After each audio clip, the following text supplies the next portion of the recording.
एक 7 साल का बच्चा डेली ही अपनी 5 साल की दोस्त के साथ उसके घर के बाहर खेला करता था। लेकिन इस बार ये 7 साल का बच्चा अपनी 5 साल की दोस्त को अपने घर ले जाने के लिए कहता है। दोस्त उसके घर जाती है और घर जाने के बाद इस वक्त इसके घर पर कोई भी नहीं था। ये 7 साल का बच्चा अपनी 5 साल की दोस्त के साथ रेप करता है। यकीनन जब आप ये लफ्ज़ सुन रहे होंगे तो आप खुद अपने सुने पर यकीन नहीं कर पा रहे होंगे। जब आप पूरी घटना सुनेंगे तो हैरान परेशान हो जाएंगे और सोचने पर मजबूर हो जाएंगे।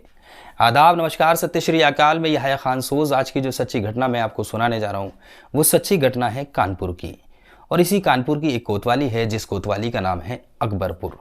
और इसी अकबरपुर थाना क्षेत्र के एक गांव में एक परिवार रहता है, जिस परिवार के अंदर एक 5 साल की बच्ची रहती है और इस बच्ची के माता पिता रहते हैं।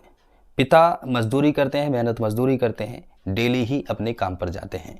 जो ये माँ है ये घर में ही रहकर अपने बच्चों का ख्याल रखती थी।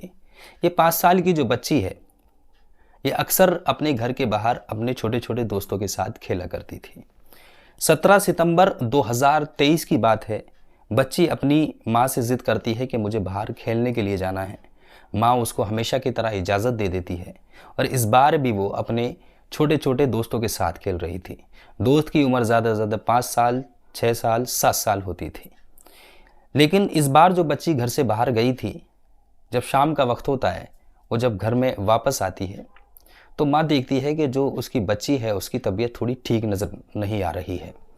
लिहाजा माँ फ़ौरन ही अपनी बच्ची के पास जाती है और उसको गोद में लेती है और उसको बड़े गौर से देखती है। जब गौर से देखती है तो उससे पूछती है कि बेटा, मुझे तुम्हारी तबीयत थोड़ी ठीक नहीं लग रही है। अभी ये बात कहकर निपटी ही थी कि उसकी निगाह जो है वो अपनी बच्ची के जो नीचे का लोवर है उसकी तरफ जाती है तो उसके होश उड़ जाते हैं। दरअसल इस बच्ची के लोवर पर खून लगा हुआ था। बस इतना देखना था कि माँ के जहन में कई सवाल घूमने लगते हैं। एक सवाल ये भी था जिससे वो जिस सवाल को और जो भी उसके ख्याल दिल में आ रहे थे उन ख्यालों को ज़बान पर लाना भी नहीं चाहती थी।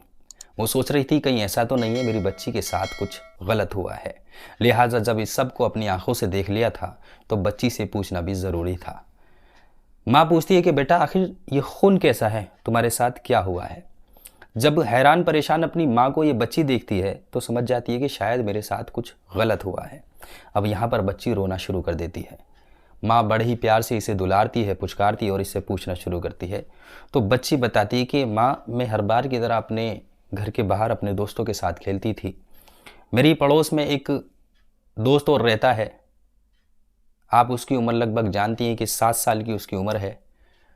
इस बार वो मेरे साथ खेल रहा था तो उसने मुझसे कहा था कि आओ हम घर पर चलते हैं, घर पर खेलेंगे। लिहाजा मैं उसके साथ घर पर चली गई थी। उसके घर पर कोई भी नहीं था और घर पर ले जाने के बाद उसने मेरे साथ कुछ गंदी हरकत की, गलत हरकत की। बस इतना सुनना था कि माँ के होश उड़ जाते हैं। ये माँ फ़ौरन ही अपनी बच्ची को लेकर अपने पड़ोस में पहुँचती है। जो ये 7 साल के बच्चा था उसके माता पिता से शिकायत करती है।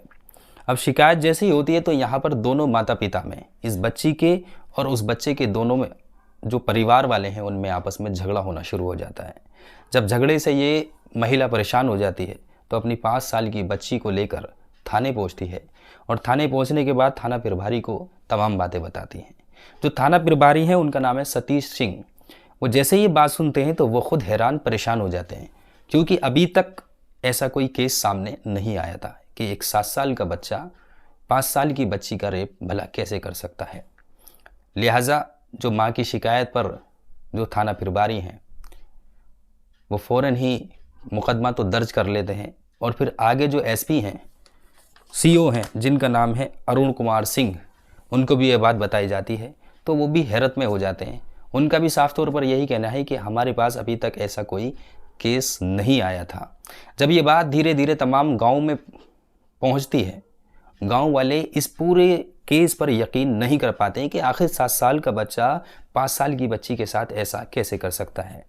लिहाजा जो पुलिस है माँ की शिकायत पर मुकदमा तो दर्ज कर लेती है लेकिन कार्रवाई नहीं कर सकती, क्योंकि हमारे जो देश का कानून है वो ये है कि 7 साल से लेकर 12 साल के तक के जो बच्चे हैं उनके ऊपर मुकदमा तो लिखा जा सकता है लेकिन उनके ऊपर कोई कानूनी कार्रवाई नहीं हो सकती जब तक कि वो 12 साल के नहीं हो जाते हैं।